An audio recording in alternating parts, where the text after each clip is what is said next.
Yeah, some of you have actually been asking me on how to save your file. Okay, saving your file is actually very easy. It is not rocket science.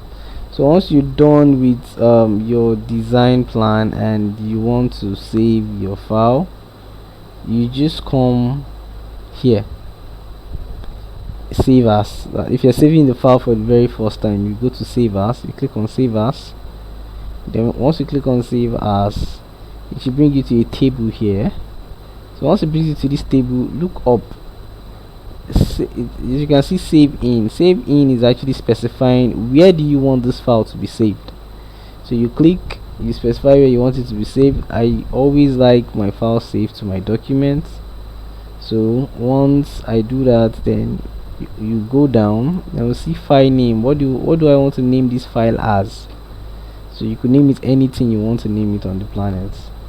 Then you just click on, you see .dwg, that is it saving in AutoCAD file. I believe we still remember and we still know how to save our files in. You can't save your files in DWG, in PDF. Yeah, you could check my previous video, you see a class on how to convert your DWG files to PDF file, but over here it's just DWG files. After selecting where we want it to be saved, then we just press save. So it's that simple.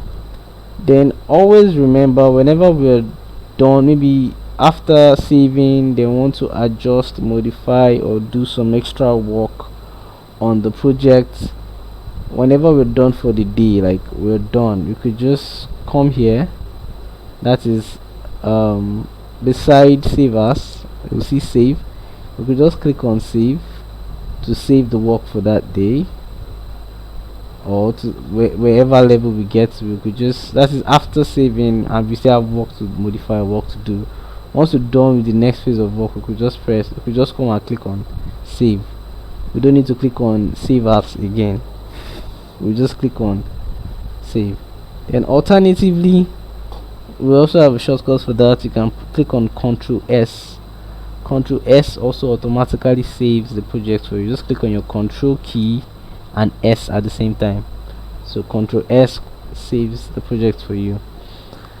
I think that's all on how to save your projects or how to save your files. So please, if you do have any further questions, please feel free to contact, like, comments, and whatever. I remain Dunsin. Do have a nice and amazing day, and thank you for being a part of my YouTube channel.